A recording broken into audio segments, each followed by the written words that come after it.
Hello students, आज हम thermal properties के लास्ट लेक्चर को स्टार्ट करने जा रहे हैं, जहां पर हम लोग इस चैप्टर से रिलेटेड जितने भी हम लोगों के टॉपिक्स हुए हैं उन सभी पर हम लोग पीवाईक्यूज देखने वाले हैं, that means previous year questions. इस टॉपिक से रिलेटेड अलग अलग क्वेश्चन अलग अलग एग्जाम्स में अलग अलग ईयर्स में आए हैं। तो किस तरीके के क्वेश्चन आए हैं, कौन से क्वेश्चंस कौन से टॉपिक पर ज्यादा से ज्यादा क्वेश्चन आए हैं, उसे आज हम यहाँ डिस्कस करने वाले हैं। तो आप आपका नोटबुक और पेन निकाल लीजिए और लिखना स्टार्ट कर दीजिए। ओके, तो हम लोग स्टार्ट कर लेते हैं। उससे पहले एक बार याद कर ले हम लोगों ने इस चैप्टर में किस किस टॉपिक को डिस्कस किया है। हमने स्टार्ट जहां से किया था हीट, टेम्परेचर, उसके बाद फिर thermal equilibrium, zeroth law of thermodynamics. उसके अलावा हम लोगों ने और भी अलग अलग टॉपिक्स डिस्कस किए थे यहाँ पर, जैसे मान लीजिए latent heat of fusion, latent heat of vaporisation, उसके बाद कैलोरीमेट्री और बहुत सारे अलग अलग heat transfer mode, that is conduction, convection, radiation और Wien displacement law, Stefan Boltzmann law, Kirchhoff's law, इन सभी चीजों को हम लोगों ने डिस्कस किया था। कंडक्शन में हम लोगों ने सीरीज कनेक्शन, पैरेलल कनेक्शन, ऐसे बहुत सारे चीजें, बहुत सारे टॉपिक्स को यहाँ पर डिस्कस किया। पूरा चैप्टर हमारा यहाँ पर खत्म हो चुका था। अब हम लोगों को उससे रिलेटेड पीवाईक्यूज को देखना था कि कौन से एग्जाम्स में कैसे कैसे क्वेश्चन इस टॉपिक पर आ चुके हैं। ठीक है, तो आई होप सो आप लोग रेडी हो, नोटबुक और पेन निकाल लिया है। हम लोग हमारा आज का सेशन स्टार्ट करते हैं और कुछ कुछ क्वेश्चंस को हम लोग यहाँ पर डिटेल में स्टडी करेंगे, कुछ को हम लोग यहाँ पर शॉर्ट ट्रिक से सॉल्व करने की कोशिश करेंगे। ठीक है, चलो स्टार्ट करते हैं। फर्स्ट क्वेश्चन लीजिए। फर्स्ट क्वेश्चन है, okay, three identical rods, three identical rods, okay wait, three identical rods, okay, A, B and C, तीनों का नाम, तीनों को ये किया है उन्होंने A, B and C, placed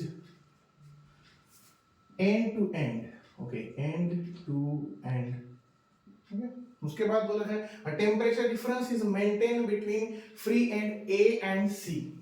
temperature difference दिया है, टेम्परेचर डिफरेंस मेंटेन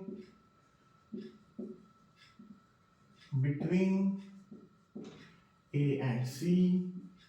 आगे बोला है the thermal conductivity of B is thrice that of C. Okay, thermal conductivity किससे इंडिकेट करते हैं हम? K से। ओके, तो उन्होंने बोला है K of B, thermal conductivity of B is thrice of C. That means KB ये 3 times होगा KC से। Okay, and half of that of A. Similarly KB क्या है? half of thermal conductivity of A। तो ये दो relation दिए हैं उन्होंने क्वेश्चन में और बोला है the effective thermal conductivity of the system will be. हमें क्या निकालना है? Effective thermal conductivity. Okay, effective thermal conductivity हमें निकालने को बोला गया है।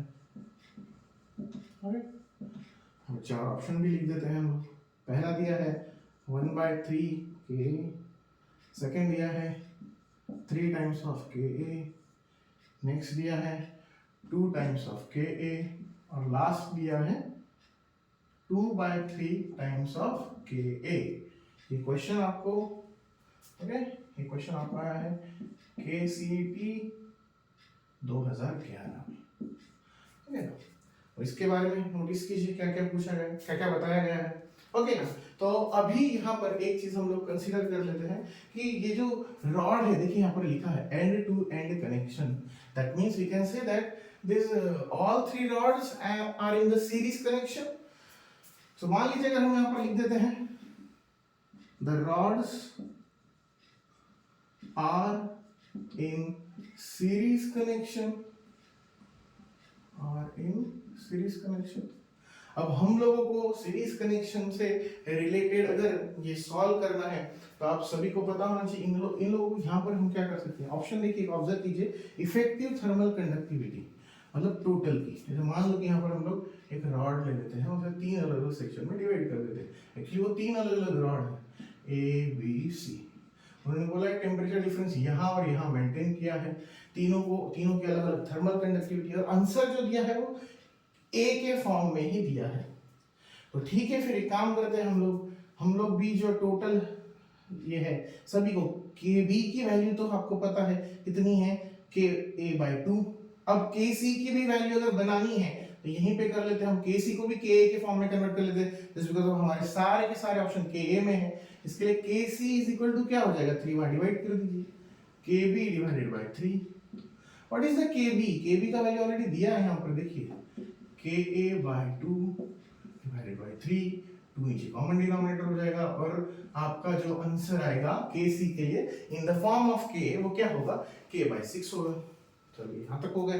फिर उसके बाद उन लोगों ने क्या किया है, जो रिलेशंस दिए उस हिसाब से अगर हम लोग सॉल्व करें, तो मान लो कि यहाँ पर हम लोग रिलेशन ले लेते हैं लेंथ के लिए और थर्मल कंडक्टिविटी के लिए। तो suppose total length, total rod का जो लेंथ होगा वो L बाई के, समझ में आ रहा है सभी को, ठीक है, L बाई के।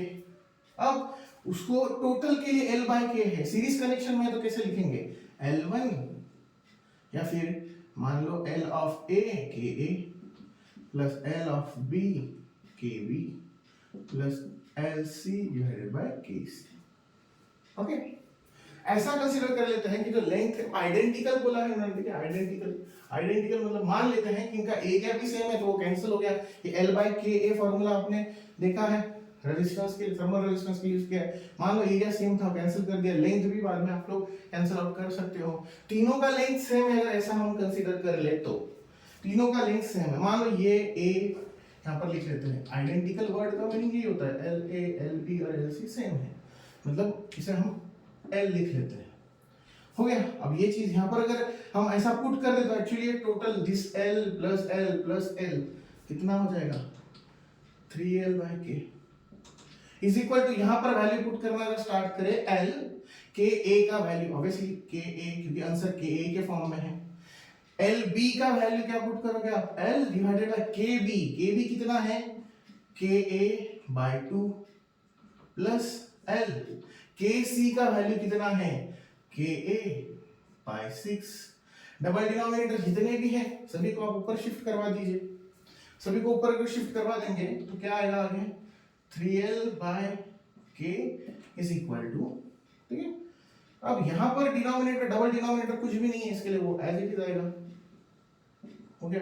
2 ऊपर डबल डिनोमिनेटर जाएगा, दैट इज 2L अपॉन के प्लस 6 भी ऊपर जाएगा, 6L अपॉन के हो गया। अब डिनोमिनेटर इस केस में सेम है, तो इसके लिए आप इन तीनों का एडिशन डायरेक्टली कर सकते हो, L plus 2L plus 6L कितना हो गया, 9L बाई के। अब आपको answer total effective thermal conductivity मतलब के निकालना है, तो के को देखिए यहाँ पर जो इक्वेशन आपका बच गया है वो क्या है, सिर्फ इतना बचा है, इक्वेशन क्या बचा है आपका, 3L बाई के is equal to 9L by के ए। इसमें भी L गेट कैंसिल, के को वहां भेज दीजिए और 9 को यहाँ ले लीजिए, that means k is equal to, अब इक्वेशन क्या हो गया, 3KA डिवाइडेड बाय 9, इसे कट कर दीजिए तो KA बाय 3। कहाँ है आंसर आप लोगों का, K by 3, that is your answer. Okay, तो ये पहला क्वेश्चन है जो आपका PYQ में हमने सॉल्व किया है, नोट डाउन कर लीजिए, फिर तुरंत सेकंड क्वेश्चन देखेंगे हम लोग।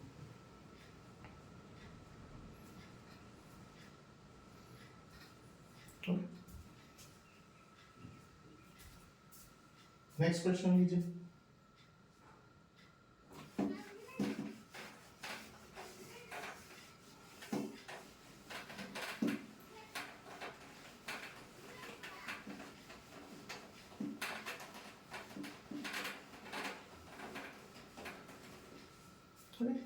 नेक्स्ट क्वेश्चन पर आते हैं।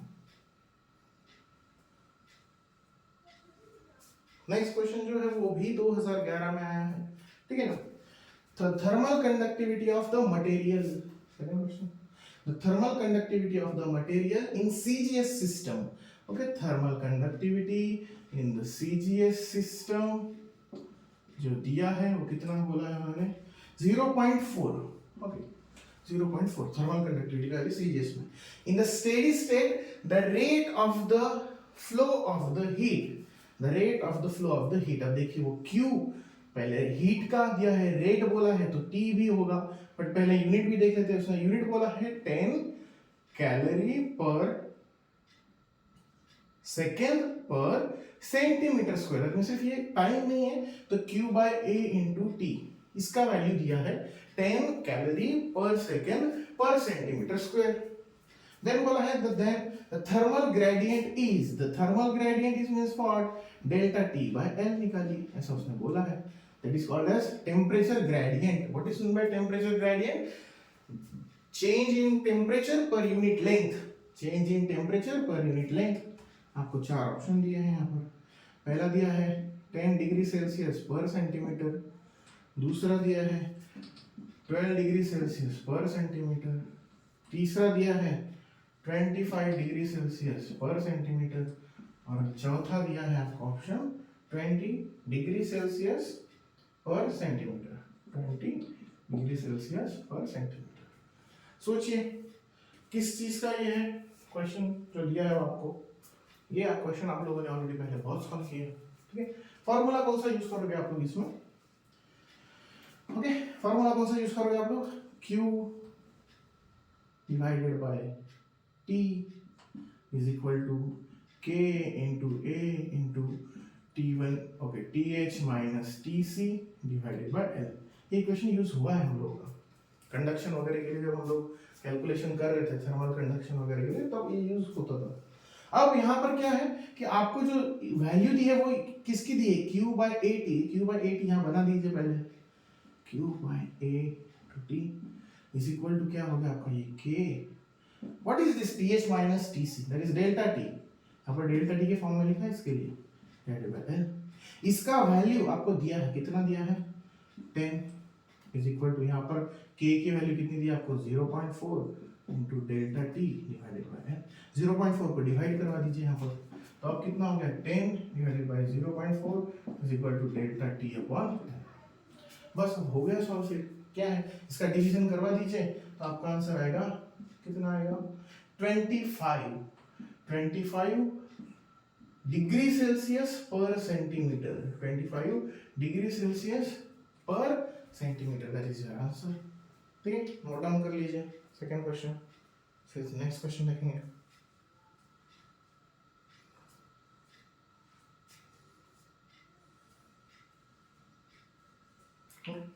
हो गया नोट डाउन? नेक्स्ट क्वेश्चन पर आते हैं।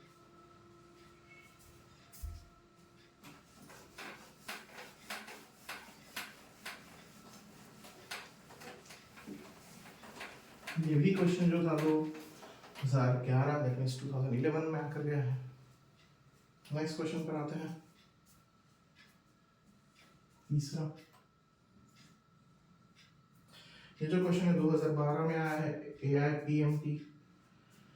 ओके, यहाँ पर क्वेश्चन ये है, a slab of stone, question note down कीजिए, a slab of stone of area 0.36 metre square.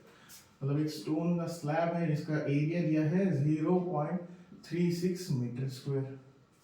Okay, फिर बोला है थिकनेस को हम L के फॉर्म में ले लेते हैं। सपोज L के फॉर्म में कितना दिया है वो? 0.1 metre. Okay, 0.1 metre is exposed on the lower surface of the steam at 100 degree Celsius. A block of ice at 0 degree Celsius। मतलब दो अलग अलग टेम्परेचर दिया आपको। मान लो TH दिया है 100 डिग्री सेल्सियस और TC दिया है 0 degree Celsius. Crisp on the upper surface of the slab in 1 hour, that means time period भी दिया है यहाँ पर 1 hour। सेकेंड्स में कितना हो गया? 3600 सेकेंड्स। नेक्स्ट पर आते हैं, 4.8 kg of ice is melted, that means मास, आपको मास दिया है 4.8 kg मेल्ट हो रहा है, that means latent heat आएगा। 4.8 kg of ice is melted, the thermal conductivity of slab is, वहां पर thermal conductivity of slab is आपको निकालने को बोला गया है, और उसके अलावा आपको latent heat दे दी है। latent heat latent heat of fusion आएगा ना, sorry, latent heat of fusion कितना आएगा? वो दिया है 3.36 into 10⁵ जूल पर केजी। क्वेश्चन कहाँ आया है? AIPMT 2012। ओके, चार ऑप्शन ले लीजिए। दिया है 1.24 यूनिट, आपको पता है ये जूल पर मीटर पर सेकेंड पर degree Celsius like that, 1.29, then 2.05 और लास्ट में दिया है आपको 1.02। इस तरीके से आपको ये क्वेश्चन दिया गया है। 1 मिनट का वक्त देता हूँ, पहले सोच लीजिए कैसे करना है, फिर डिस्कस करेंगे इसके बारे में। ओके, अब यहाँ पर ये है, ये जितना भी डाटा आपको दिया है उसमें हम ऐसा कंसीडर कर सकते हैं, कंडक्शन वाला जो हीट का रेट है उससे कंपेयर कर दीजिए, किसके साथ, लैटेंट हीट के साथ। आपको दोनों कंसेप्ट पता होने चाहिए इसके लिए। पहला कंसेप्ट ये है कि आपका कि अच्छा मान लेते हैं कि यहाँ पर Q by T is equal to आपका फॉर्मूला है K into A into delta T by L. ये एक इक्वेशन है, पर Q की वैल्यू अगर बनानी है तो वहां भेज दीजिए, तो Q इज इक्वल टू क्या बनेगा आपका K इंटू ए into delta t into t, ये भी वहां पर शिफ्ट होना है, divided by l. That is your first equation for heat. As well as heat, latent heat use हो रही है तो उसका फॉर्मूला आता है ml, that is m into lf। Equation number 2, दोनों वैल्यू Q की है तो आप दोनों इक्वेशन को इक्विवेलेंट कर सकते हो। Q फॉर ml भी है, Q फॉर ये भी है, दोनों को इक्विवेलेंट कर दो।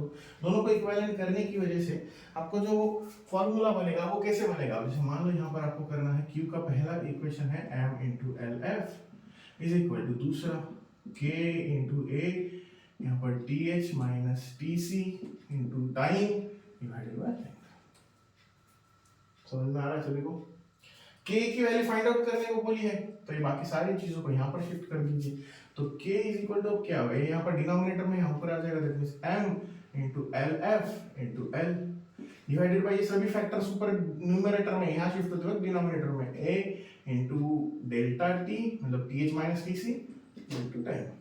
ओके, अब क्या करेंगे, मास ये वैल्यूज पुट कर दीजिए। सभी मास दिया है आपका 4.8 multiply by latent heat of fusion दिया है आपको 3.636 into 10⁵ multiply by L means आपका जो थिकनेस है वो दिया है 0.1 डिवाइडेड बाय एरिया 0.36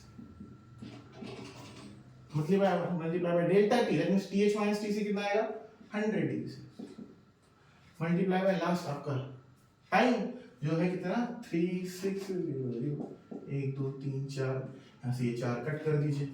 अब बचा क्या, सिर्फ एक 10 अगर बचा है तो उसको इससे मल्टीप्लाई कर दीजिए, 1 हो जाएगा। तो आपका कैलकुलेशन इजी हो गया, 4.8 multiply by 3.36 divided by 0.36 multiply by 36, ये भी हो गया आपका। सही है। अब उसके बाद फिर आप यहाँ पर चाहो तो 10 से मल्टीप्लाई 48, ये 12 से डिवीजन हो जाएगा, ताकि नियर अबाउट आपका answer 1 point something, that means 1.24 या फिर 1.29, दोनों में से कोई एक आंसर आएगा।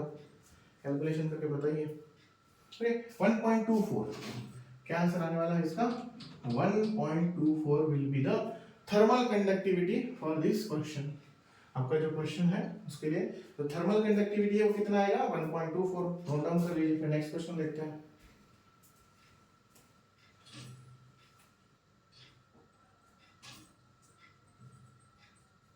हो गया, नेक्स्ट क्वेश्चन पर आते हैं।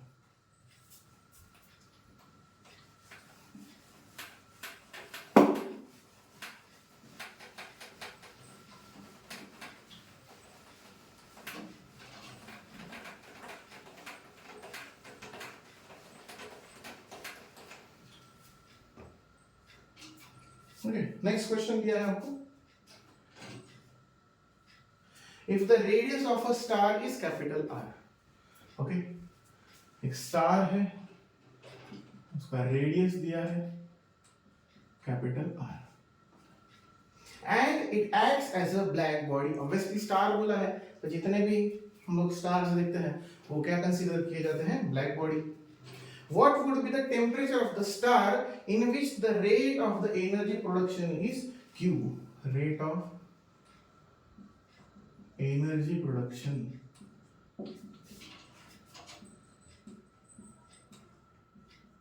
Rate of energy production कितना है Q। नीचे 4 ऑप्शन दिए आपको, आपको पूछा गया है व्हाट इज द टेम्परेचर ना, व्हाट इज द टेम्परेचर है क्वेश्चन मार्क। 4 ऑप्शन दिए हैं, पहला ऑप्शन है आपका Q डिवाइडेड बाय, मान लीजिए इस फॉर्म में लिखता हूँ, q divided by 4 pi are square into sigma.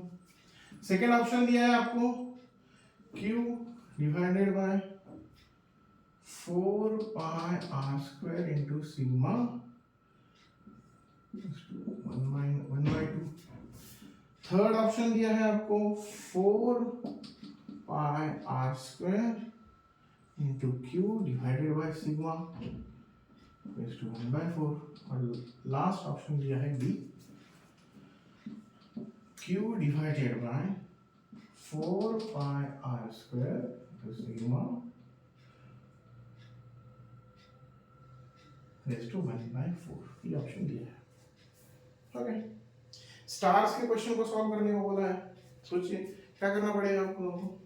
यहाँ पर आपको सीधी सी बात है, टेम्परेचर अगर निकालने को बोला है तो वो भी स्टार के लिए, दैट मींस ब्लैक बॉडी के लिए। We all know that the energy radiated by the black body is relates with the Stefan Boltzmann law. तो आपको क्या करना पड़ेगा, यहाँ पर स्टीफन बोल्ट्जमैन लॉ का यूज करना पड़ेगा। जैसे मान लो कि यहाँ पर अगर लिखवा दें हम लोग according to Stephen Boltzmann law, according to Stephen Boltzmann law क्या लिखते हैं हम लोग, Q is equal to, Q मतलब R या फिर Q जो भी आप लिखो। यहाँ पर Q के फॉर्म में बोला है उन्होंने, देखिए energy product, rate of energy production Q, इसके लिए Q into sigma into area into T⁴। यहाँ पर R होता तो Q बाय A आता ना, उसको वहाँ शिफ्ट कर दिया तो ये आपका ये हो गया।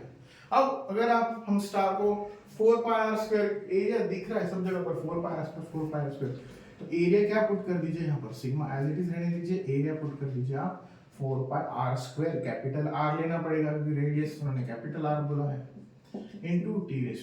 बस हो गया। अब क्या करना है, ये दोनों फैक्टर यहाँ पर मल्टीप्लाई, यहाँ पे डिवाइड होंगे, टेम्परेचर निकालना है, पावर 4 है तो यहाँ पर फोर्थ रूट बन जाएगा। इट मींस पहले आप Q से इसको डिवाइड कर दीजिए, 4 pi are square is equal to T⁴। 4 को यहाँ शिफ्ट करेंगे तो फोर्थ पावर बन जाएगा। तो अब इक्वेशन क्या हो जाएगा आपका, T is equal to fourth root of Q divided by sigma into 4 pi are square. इसे आप ऐसे भी लिख सकते हो, Q into sigma into 4 pi are square raise to fourth power, मतलब कितना ऊपर 1/4। तो कौन सा ऑप्शन है सही, भाई ये वाला, that is your right answer, option number. Note down कर लीजिए इसे भी। फिर नेक्स्ट क्वेश्चन पर आते हैं।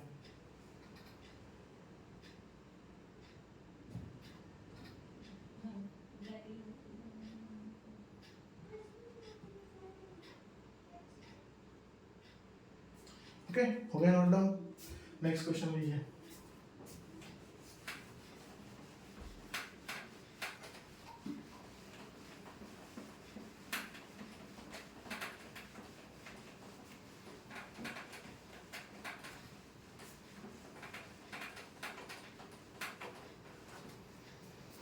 ओके, नेक्स्ट क्वेश्चन में लीजिए। आप बोला है क्वेश्चन, जो पिछला क्वेश्चन था वो भी 2012 का ही था। अब नेक्स्ट क्वेश्चन एम्स 2012 में आया है। ओके, उस क्वेश्चन को देखते हैं। Wait a minute. Okay, next question बोला है a non conducting body floats in a liquid at 20 degree Celsius. Okay, temperature क्या है 20 degree Celsius with 2/3 of its volume। Okay, volume लिख लेते हैं। ये वॉल्यूम दिया है 20 डिग्री सेल्सियस पर, 2/3 of its volume। Okay, immerse in a liquid when the liquid temperature is increased to 100 degree, sorry by और 2 दोनों में फर्क है। इंक्रीज बाय हो जाता तो मान लीजिए ये 100 और वो अप टू बोला 100 डिग्री सेल्सियस, ठीक है ना, increase to 100 degree Celsius. Next बोला है 3/4 of the body's volume is immersed in the liquid. एक और वॉल्यूम दे दिया है 3/4। okay, of its volume is immersed in liquid, then the coefficient of the real expansion of the liquid, फिर से बोल रहा हूँ, then the coefficient of the real expansion, that means coefficient of real expansion मतलब gamma of the liquid, neglecting the expansion of the container, that means apparent expansion should be neglect. आपको क्या करना है, जो apparent expansion है वो neglect करना है. कब आया है ये क्वेश्चन? एम्स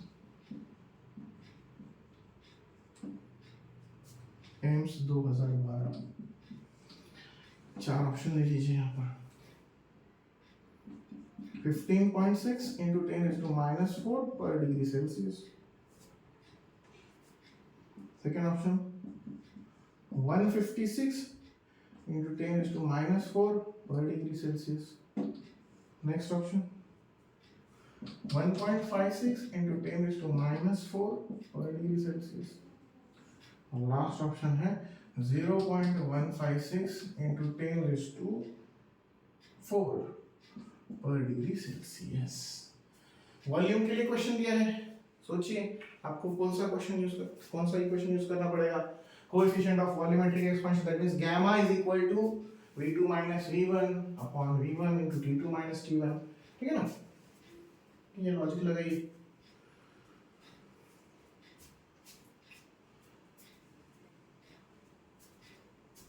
ओके, ट्राई करते हैं.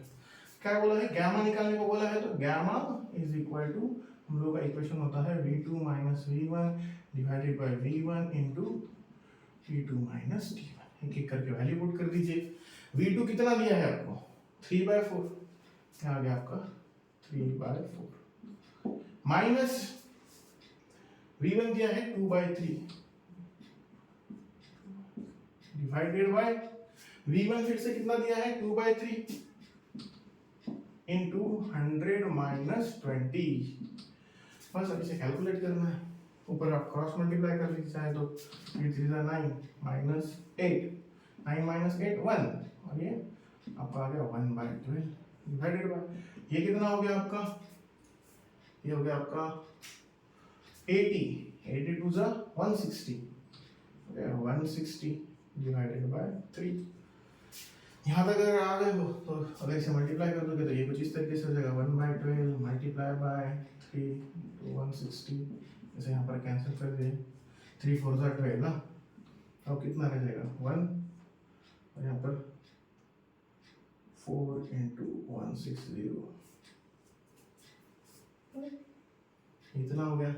उसके बाद मल्टीप्लाई कर दीजिए इसके साथ 0 6 4 जा 24, 1/640 करके देखिए कितना आता है answer. 1/640 that is 15.6 into 10⁻⁻⁴ per degree Celsius. Option first, 15.6 into 10⁻⁻⁴ per degree Celsius. Gamma के लिए वैल्यू पूछा था हम लोगों ने. ठीक है, नोट डाउन कर लीजिए क्वेश्चन. नेक्स्ट देखते हैं.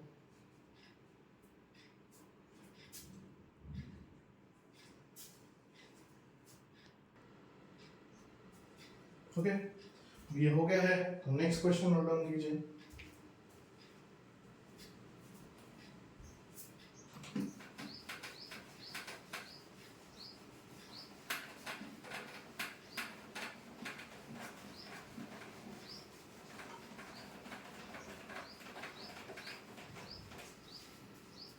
नेक्स्ट क्वेश्चन लीजिए.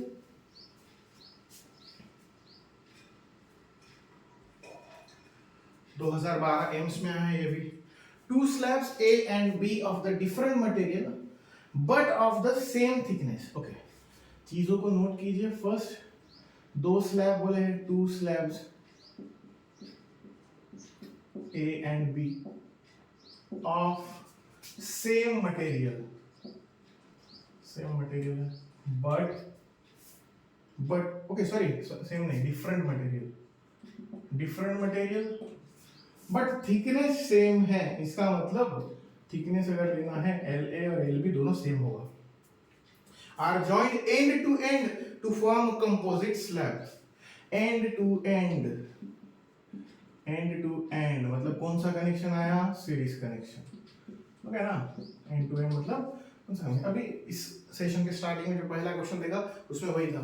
तो थर्मल कंडक्टिविटी ऑफ के thermal conductivity of A and B are K1 and Q2। Okay, आपको क्या लेना है यहाँ पर, K पहले के लिए K लेना है और दूसरे के लिए K1 और K2 लेना है। ओके, हाँ, द स्टेडी टेम्परेचर डिफरेंस मतलब डेल्टा टी बोला है आपको 12 डिग्री सेल्सियस लीजिए, और is maintain across the composite slab. उन्होंने बोला है K इज इक्वल टू, यहाँ पर रिलेशन दिया है K is equal to K1 is equal to K2 का हाफ बोला है। The temperature difference across the slab A is, temperature difference across the slab A is 2012 में पूछा गया है। चार ऑप्शन ले लीजिए, 4 degree Celsius, 6 degree Celsius, 8 degree Celsius और 12 डिग्री सेल्सियस। आपको बोला गया है temperature difference across the slab A is. Okay, तो ठीक है, कोई बात नहीं, हम कैलकुलेट करेंगे। सपोज हम लोग यहाँ पर एक रॉड निकाल लेते हैं, दो अलग अलग रॉड्स के बारे में बता रहे हैं, ठीक है ना। सपोज ये एक ए और ये है बी, दोनों का लेंथ सेम है, यहाँ तक ठीक था। पर उसने बोला है कि जो K1 होगा वो K2 का हाफ है, मतलब ये K1 है और ये K2 है, बट यहाँ पर उसने बोला है कि K1 जो होगा वो K2 का हाफ होगा। अब क्या करना है आपको, सिर्फ कैलकुलेशन करते हो। मान लीजिए कि हम लोग यहाँ पर, उसने बोला ना यहाँ पर टेम्परेचर डिफरेंस निकालिए, यहाँ पर अगर निकालना है तो क्या करेंगे, heat transfer from this to this equal कर देते हैं, Q1 is equal to Q2। Q1 के लिए यहाँ पर जब आप लिखेंगे थर्मल कंडक्टिविटी वगैरह, तो बाकी चीजें सेम बोली, इसके लिए उन्हें नहीं लेंगे। यहाँ पर ये K1 इंटू लिखते हैं, कैसे लिखेंगे, T1 माइनस T, क्योंकि ये यहाँ पर टेम्परेचर T1 होगा, ये बीच में कॉमन टेम्परेचर T और ये माइनस T, ठीक है ना, इस तरीके से लेंगे। और यहाँ पर लेंथ आपकी सेम आएगी, ये आएगा आपका K2 into T minus T2 divided by L। Same है तो आप कैंसिल कर सकते हो, L जो सेम है तो आप उससे वो कर सकते हो, उसका कोई प्रॉब्लम नहीं। अब यहाँ पर जो इसने बोला था टेम्परेचर डिफरेंस जो इसने दिया है वो कहाँ दिया है, तो इन दोनों के बीच में दिया है, मतलब T1 और T2 के बीच में। मैं थोड़ा यहाँ पर इसे स्पेसिफाई कर देता हूँ, T1 minus T2 is equal to 12 degree Celsius. तो सपोज अगर हमें T1 के फॉर्म में ही निकालना है, T1 के फॉर्म में, तो यहाँ पर भी T1 के फॉर्म में पुट करना पड़ेगा, तो T2 को वहाँ भेज दीजिए, इसे यहाँ ले लीजिए, तो इक्वेशन क्या बन जाएगा अब आपका, T2 इज इक्वल टू क्या ले सकते हो आप, T1 माइनस 12 डिग्री सेल्सियस। यहाँ पर T2 की जगह पर आपको पुट करना है। ओके, अब यहाँ पर ये K1 का वैल्यू ठीक है, K2 का वैल्यू देखिए, K2 यहाँ पर, ये 2 यहाँ पर डिवाइड यहाँ तक मल्टीप्लाई हो जाएगा, तो K2 कितना बन जाएगा, 2 टाइम K2 कितना बनेगा, 2 टाइम्स ऑफ K1। तो देखो मैं ऐसे लिख देता हूँ इसको, K1 multiply by T1 minus T is equal to K2 की वैल्यू 2 टाइम्स ऑफ K1 और T माइनस T2। फिर यहाँ पर ये दोनों भी कैंसिल हो जाएंगे, K1 और K1 कैंसिल। अब बच क्या गया, सिर्फ उसके बारे में बात करते हैं। बच जो गया है वो क्या है, सिर्फ आपका यहाँ पर T1 minus T is equal to, यहाँ पर क्या बचा है आपका 2 into T minus T1, sorry T2 बचा है। और T2 का वैल्यू अभी आपने यहाँ पर निकाला, T2 का वैल्यू यहाँ पर पुट कर देते हैं हम, T1 minus T is equal to 2 times of T minus T2 का वैल्यू कितना लेना है, T1 माइनस 12। ओके, फिर से आगे कंटिन्यू करते हैं। अब यहाँ पर आप क्या करोगे, सपोज आपको सिर्फ ये दोनों को अगर इक्विवेलेंट बनाना है, यहाँ पर क्या होगा, अगर ये ब्रैकेट आप खोलते हो तो ये माइनस T1 प्लस 12 हो जाएगा। बट अगर मान लो मुझे भी यहाँ पर भी अभी अगर T1 माइनस ये लाना है, तो आप साइन को थोड़ा इंटरचेंज कर लेते हैं। सपोज सभी का साइन चेंज कर लिया तो कितना हो जाएगा, ये T1 माइनस T और ये माइनस 12, कुछ इस तरीके से रहेगा, ओके, माइनस 12।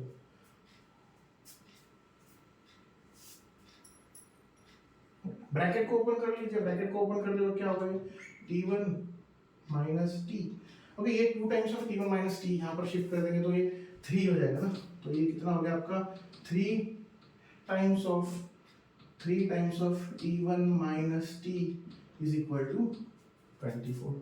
बस अब लास्ट में आपको क्या निकालना है, 3 यहाँ मल्टीप्लाई वहां जाते वक्त divide, that means 24 divided by 3 कितना आ गया 8 डिग्री सेल्सियस। कहाँ है टेम्परेचर डिफरेंस, ये वाला आपका 8 डिग्री सेल्सियस। थोड़ा लेंथी क्वेश्चन है तो फोकस कीजिए तो हो जाएगा इजी, ठीक है।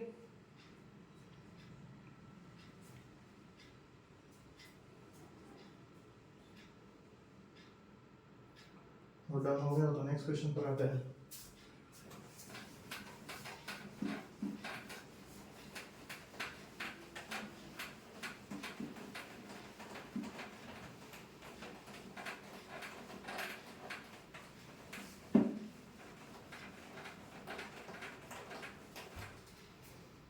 ओके, नेक्स्ट क्वेश्चन है, ये क्वेश्चन जो आया है वो 2012 में आया है।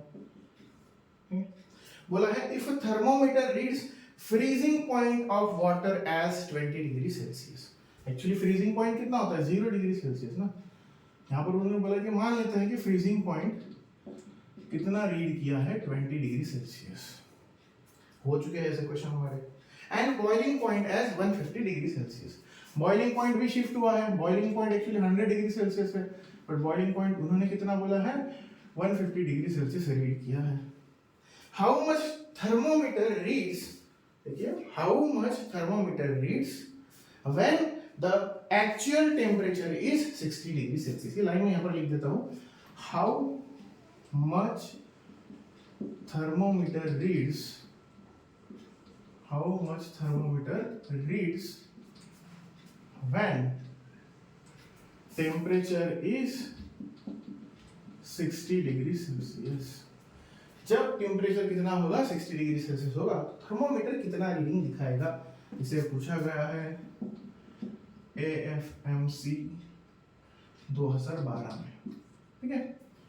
इसका पहला ऑप्शन ले लीजिए आप 98 डिग्री सेल्सियस, दूसरा ऑप्शन आएगा 10 डिग्री सेल्सियस, तीसरा है 40 डिग्री सेल्सियस और लास्ट वन है 60 डिग्री सेल्सियस।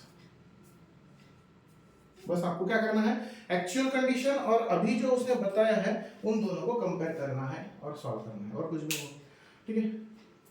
कैसे करेंगे, ट्राई करते हैं। सपोज मान लो एक्चुअल और अभी जो दिया है उन दोनों को कंपेयर करते हैं। एक्चुअल कंडीशन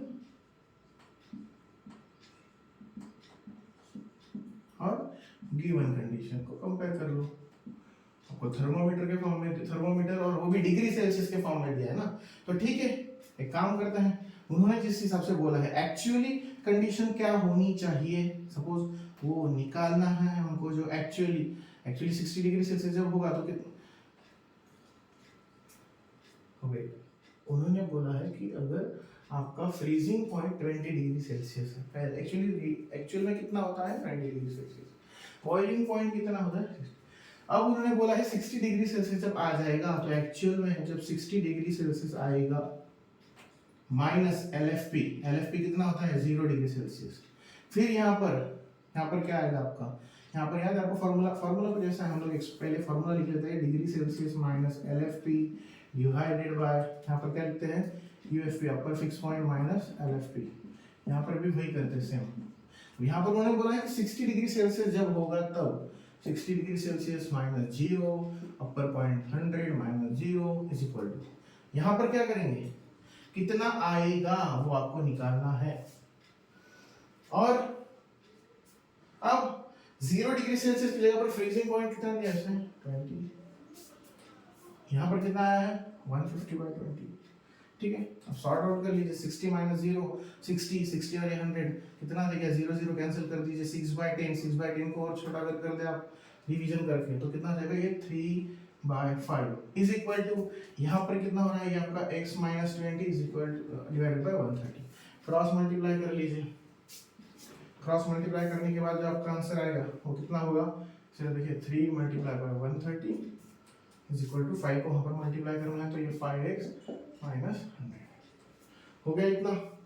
अब क्या करोगे, इन दोनों को मल्टीप्लाई कर दीजिए, 0 3 3 से 9 ये 30 माइनस 100 इधर आते हो प्लस 100 5x दोनों को ऐड कर दीजिए, आपका 490 is equal to 5x S is equal to 5 से डिवाइड कर दीजिए, हो गया। अब क्या कर सकते हो, 4 9 सॉरी 5 9 45 45 मतलब 4 बचा और ये 8 मतलब 98। ऑप्शन क्या आएगा, 98 डिग्री सेल्सियस। ऑलरेडी हम लोगों ने जब इस टॉपिक पर डिस्कशन किया है रेगुलर लेक्चर्स में, तो इस पर क्वेश्चन सॉल्व किया था, फिर भी ठीक है, नोट डाउन कर लीजिए। नोट डाउन हो जाए तो फिर नेक्स्ट क्वेश्चन लेते हैं।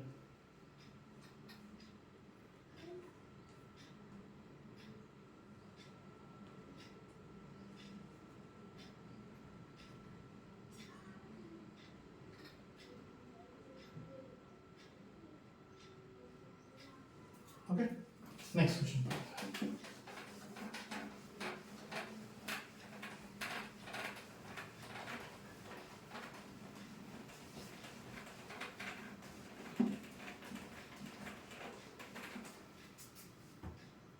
नेक्स्ट क्वेश्चन ये है हम लोगों को,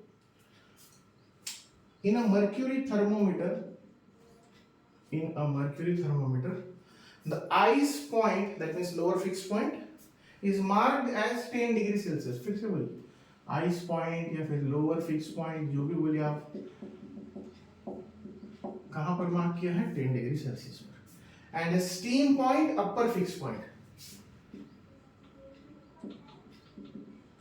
steam point means upper fix point, ये कितना दिया है आपको, बोला है 130 डिग्री सेल्सियस। बोला है एट 40 डिग्री सेल्सियस वो कितना रीड करेगा, एट 40 डिग्री सेल्सियस रीडिंग कितनी आएगी पूछा गया है। ये क्वेश्चन आया है WBJE 2012 में। ओके, 4 ऑप्शन ले लेते हैं हम लोग। 78 डिग्री सेल्सियस, बी ऑप्शन है आपका 66 डिग्री सेल्सियस, सी ऑप्शन है 62 डिग्री सेल्सियस और डी ऑप्शन है 58 डिग्री सेल्सियस। कुछ सेकंड का वक्त लगाइए, हो सके तो वीडियो पॉज कर दीजिए और पहले ट्राई कर लीजिए, देन फिर उसके बाद आप उसको कोशिश कीजिए सॉल्व करने की। ओके, यहाँ पर जो क्वेश्चन दिया है फिर से वही बात आ गई, आपको क्या करना पड़ेगा, actual condition is equal to given condition, दोनों को कंपेयर कर दीजिए।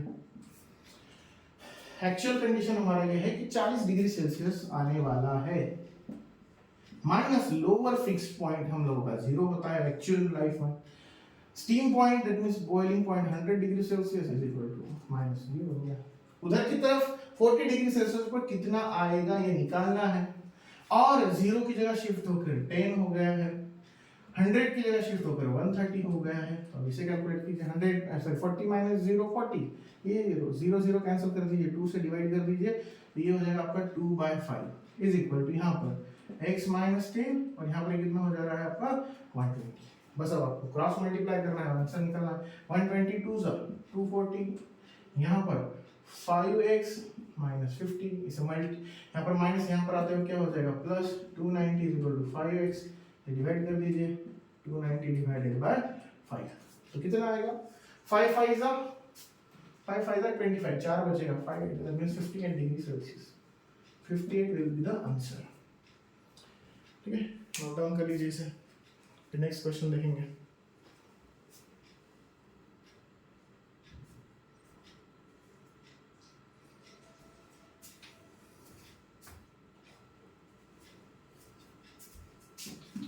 नेक्स्ट क्वेश्चन पर आते हैं।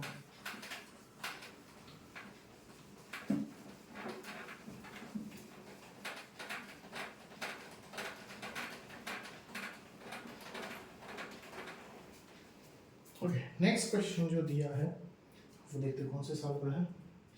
Next question Kerala CE 2012। Next question, उसमें पूछा गया है, नोट डाउन कीजिए, when a temperature of the rod increases from T to T plus delta T, when temperature increase from T से लेकर कहां तक गया है वो, T plus delta T तक। आगे लिखिए, its moment of inertia increases, moment of inertia किससे लिखा जाता है, I से, यहां पर भी बोला है moment of inertia I increase from I to I plus delta I। If alpha is the coefficient of linear expansion, सभी को पता है alpha is sorry coefficient of linear expansion.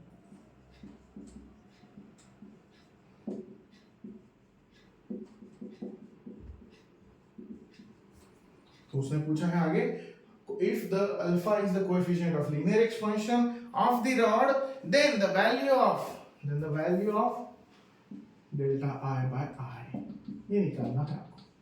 चार ऑप्शन दिए हैं, चार ऑप्शन, हाँ, 2 alpha delta T, B second option दिया है alpha into delta T, third option दिया है alpha into delta T divided by 2 delta T by alpha. ये क्वेश्चन पूछा गया है केरला CEE 2012 में। सोचिए what is the difference, sorry what is the relation between temperature and moment of inertia, then हम लोग उस पर बात करेंगे। ओके, एक मिनट का समय ले लीजिए, सोच लीजिए कैसे करना है।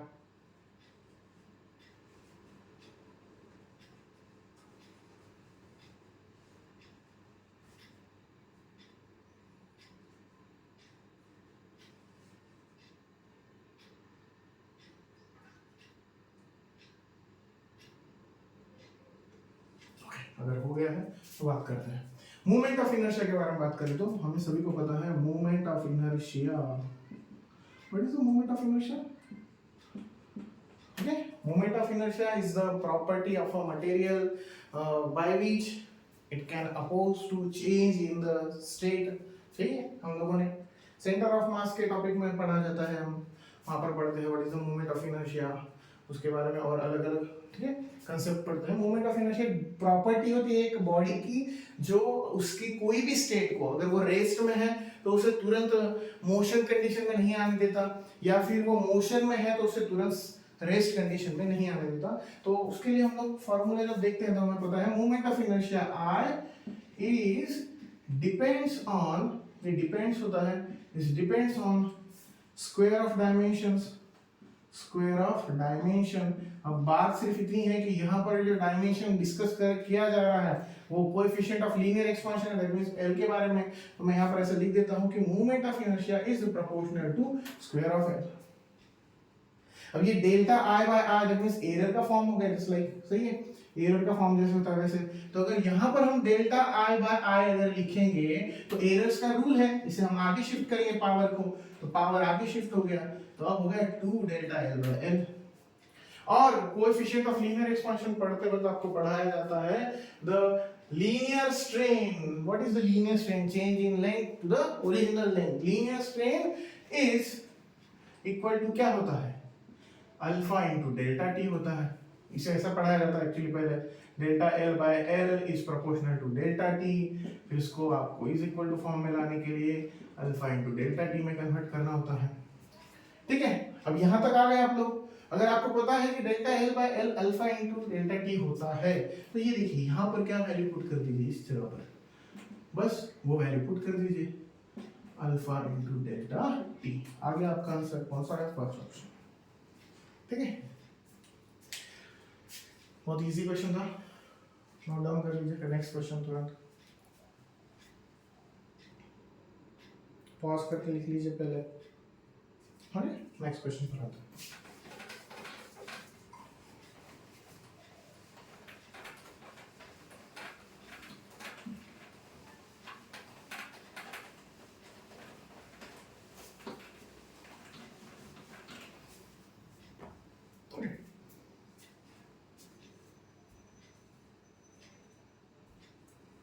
नेक्स्ट क्वेश्चन पे बात करते हैं हम लोग।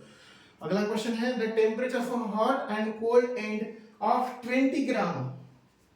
ओके, 20 ग्राम, सॉरी 20 ग्राम लॉन्ग रॉड कैसे हो सकता है? 20 सेंटीमीटर मे भी पॉसिबल है, कुछ मिस्टेक हो।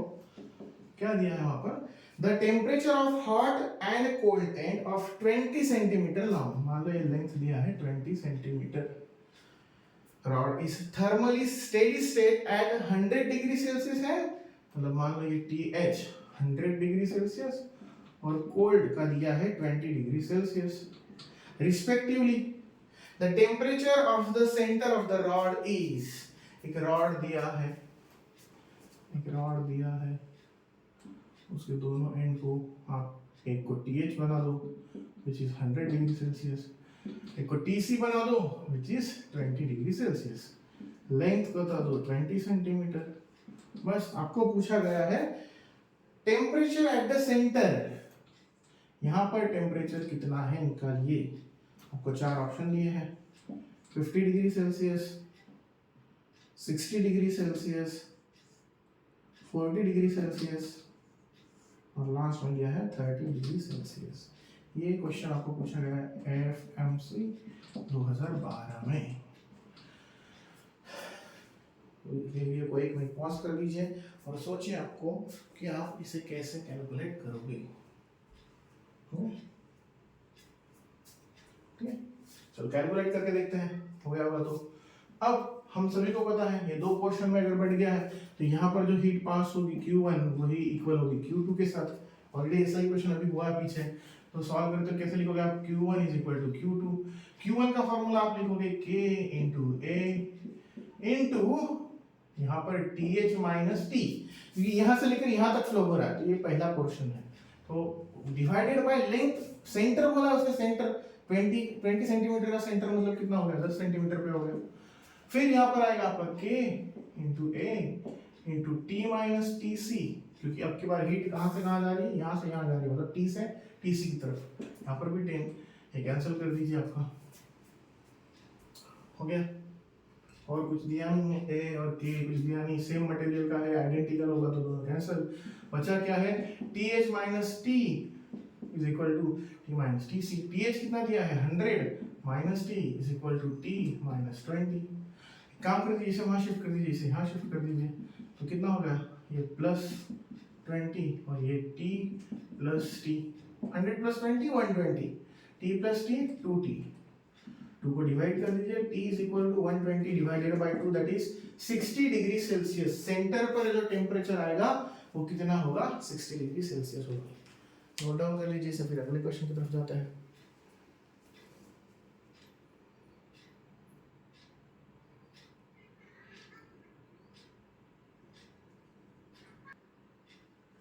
ओके, नेक्स्ट क्वेश्चन पर आते हैं।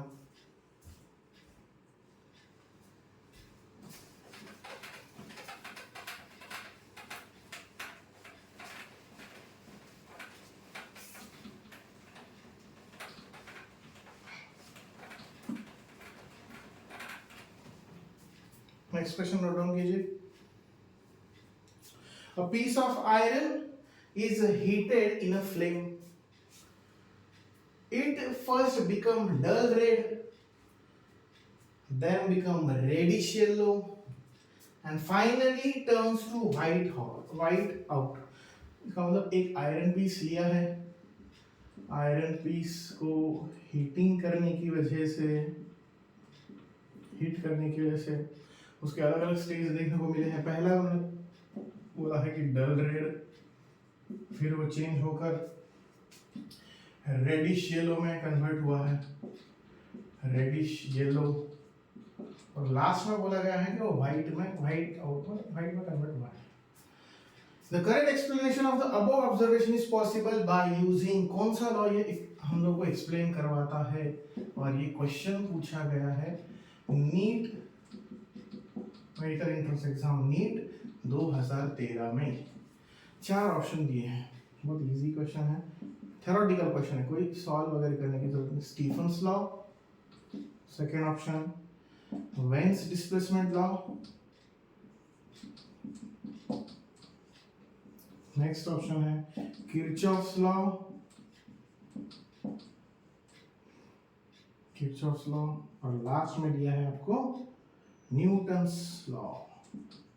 अब बात आती है, सभी को पता है वेन्स डिस्प्लेसमेंट लॉ, जब आपने पढ़ा था what is the Wien's displacement law, the wavelength of the radiation will be inversely proportional to the temperature.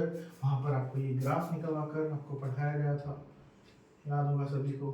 ठीक है, धीरे धीरे जो आपका लैम्बडा है वो लेफ्ट की तरफ शिफ्ट होता है और टेम्परेचर बढ़ता है। इसलिए ये जो आपको टेम्परेचर बढ़ते बढ़ते बढ़ते अलग अलग इफेक्ट दिखाई दे रहे हैं, ये आपको कौन पढ़ा सकता है? ल्यूमस डिस्ट्रीब्यूशन जो हम लोगों ने पढ़ा है इसमें टेम्परेचर के बारे में। यहाँ पर लैम्बडा मैक्स दिखाया जाता था, लैम्बडा मैक्स, और ये टेम्परेचर को इंडिकेट किया जाता है। यहाँ पर इंटेंसिटी ऑफ रेडिएशन लिखा देते हैं हम लोग। तो ये सब जो कलर इफेक्ट है, टेम्परेचर बढ़ना, द वेवलेंथ, ये किससे एक्सप्लेन किया जाता है? Veins displacement law. Theoretical question है, तुरंत नोट डाउन कर लीजिए, नेक्स्ट क्वेश्चन की तरफ जाते हैं। ठीक है, ये चीजें आपको वेन्स डिस्प्लेसमेंट लॉ में पढ़ाई जाती है।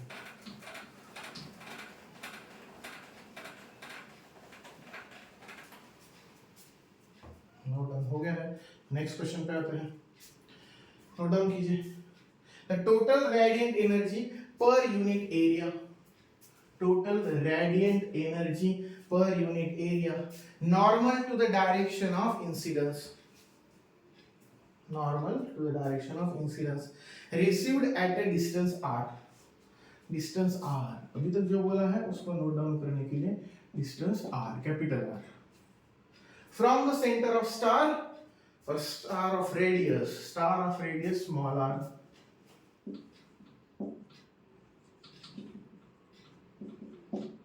star of radius small r, whose outer surface radiates as a black body at a temperature T Kelvin is। आपको टेम्परेचर निकालना है और ऑप्शन कब पूछेगा ये क्वेश्चन? AIPMT 2013 में। चार ऑप्शन लिख लीजिए, sigma r square T⁴ divided by capital R square. दूसरा ऑप्शन दिया गया है आपको sigma r square T⁴ divided by 4πr square. तीसरा sigma r square T⁴ divided by r⁴। और लास्ट ऑप्शन दिया है आपको 4π sigma r square T⁴ divided by r। ठीक है, ये क्वेश्चन कहाँ से रिलेट करता है? जब हम लोग कैलकुलेट करते हैं energy radiate by some star per unit which is received by some another object at a distance something. मतलब मान लो कि हम लोग ऐसे कंसीडर करते हैं यहाँ से कुछ रेडिएशन निकल रहा है, सन से कुछ रेडिएशन निकल रहा है, और कहाँ तक जा रहा है? वो अर्थ तक। दोनों के बीच का डिस्टेंस दिया है r, और जिस पर वो इंसिडेंट कर रहा है उसका एरिया आपको समझकर चलना होता है। तो मान लो कि हम लोग यहाँ पर ऐसे कंसीडर कर लेते हैं कि जो रेडिएंट एनर्जी R है, वो रेडिएंट एनर्जी R आप कितना लेते हो? According to Stefan Boltzmann law, sigma into A into T⁴। फिर वही बात कि ये तो आप रेडिएंट एनर्जी निकाल रहे हो, ये यहाँ पर आप पुट कर दो area 4πr square. Small r square लेने के पीछे का रीजन, क्योंकि उसने बोला है जिस भी ऑब्जेक्ट पर वो इंसिडेंट कर रहा है, ये स्टार है, मान लीजिए स्टार का रेडियस बोला है स्मॉल r, इसके लिए 4πr स्क्वायर। और लास्ट में हमको ये तो radiation energy emit by this sun, suppose sun के बारे में अगर बोला है तो ये एनर्जी रेडिएंट का फॉर्मूला है, रिसीव्ड एट अ डिस्टेंस ना, तो आपको रिसीव्ड एट अ डिस्टेंस आपको ये क्यू है सपोज, सॉरी क्योंकि ऑलरेडी कैपिटल R उसने किसी और के लिए यूज किया है, तो ये कैपिटल R स्क्वायर। तो आपका आंसर जो आएगा वो कौन सा आएगा? डी। ठीक है ना, ये कांसेप्ट थोड़ा रेयर कांसेप्ट है, हाँ याद रखना। सिर्फ रेडिएंट एनर्जी निकालनी है, याद रखना यहाँ पर रेडिएंट एनर्जी निकालनी है, तो वो कितनी होती है आपकी? Sigma A T⁴। पर एट अ डिस्टेंस निकालनी है तो आपको डिस्टेंस स्क्वायर डिवाइड करना ही पड़ता है। पता है, कई क्वेश्चन आप लोगों ने मॉड्यूल्स वगैरह में भी देखे होंगे, वहां पर भी ऐसे क्वेश्चन आपको लिए गए हैं। ठीक है, नेक्स्ट क्वेश्चन जो है वो नीट 2019 में पूछा गया है, 2019 में।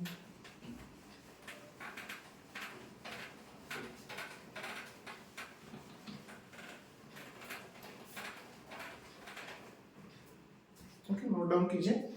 A copper rod of length 88 centimeter, copper rod of length 88 centimeter and an aluminum rod of unknown length, तो यहाँ पर ऐसा लिखना पड़ेगा, सॉरी, कॉपर रॉड ये है, एल्यूमिनियम का लेंथ पता नहीं है, okay, have their increase in length is independent of increase in temperature।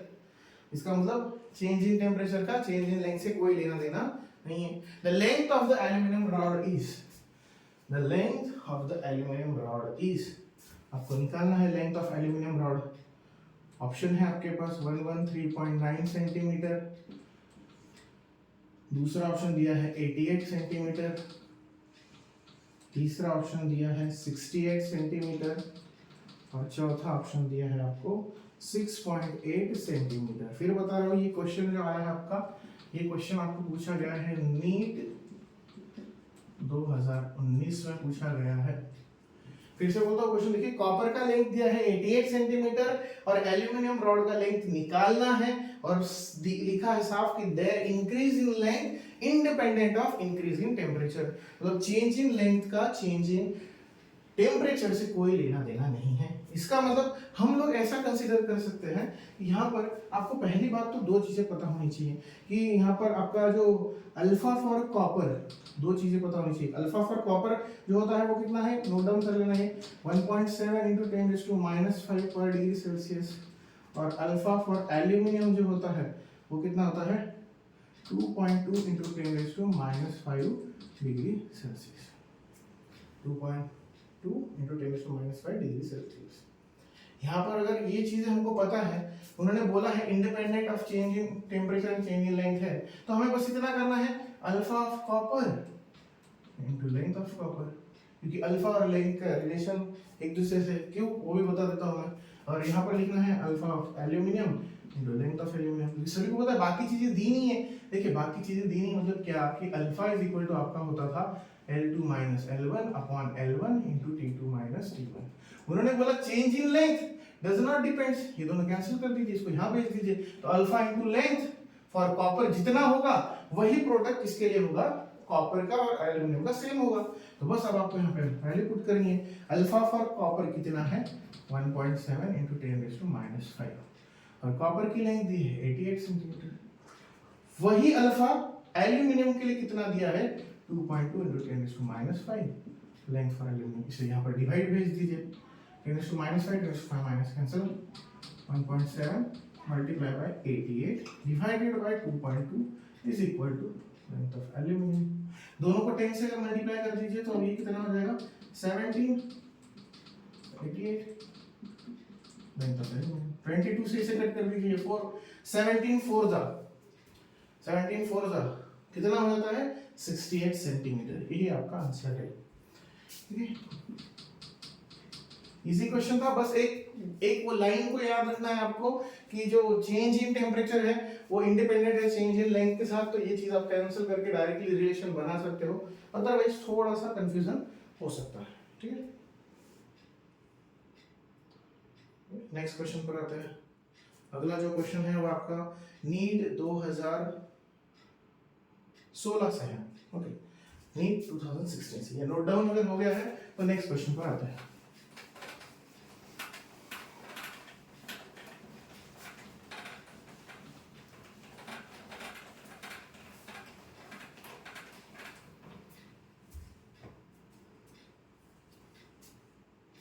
Okay, next question लीजिए, नीट 2016।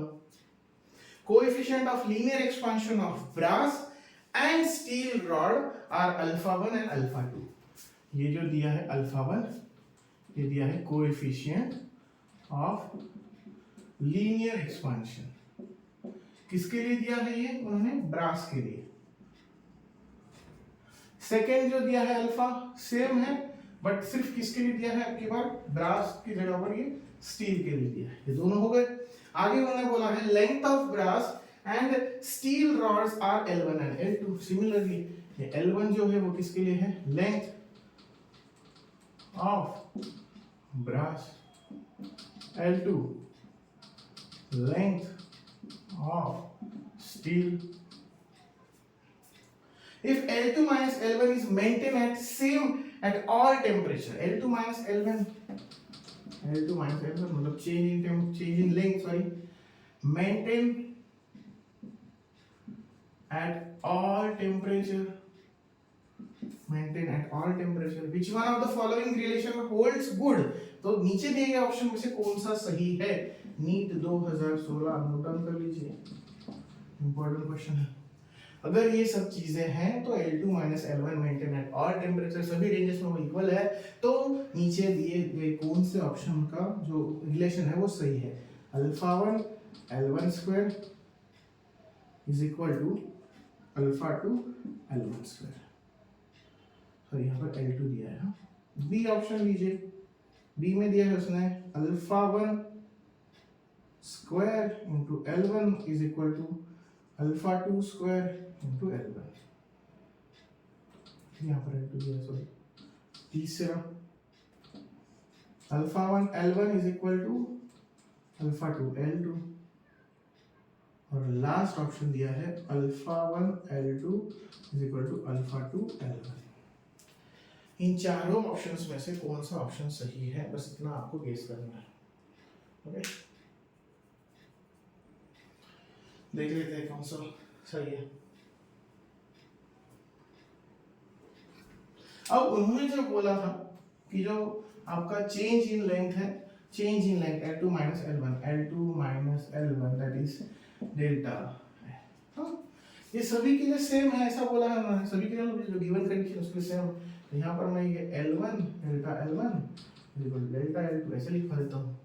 अब ये चेंज इन लेंथ का फार्मूला आपको याद है, अभी बता रहे थे हम लोग, delta L is equal to delta L by L is equal to क्या होता है?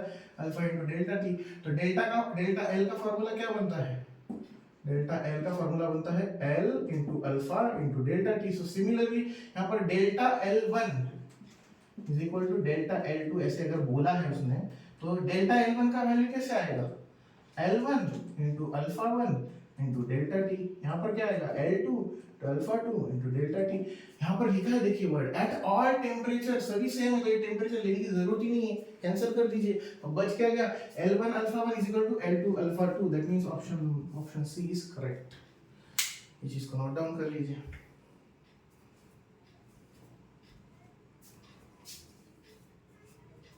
ठीक है, हो गए हैं क्वेश्चन लिखकर, तो देख लीजिए, कुछ डाउट है तो बता दीजिए। ठीक है,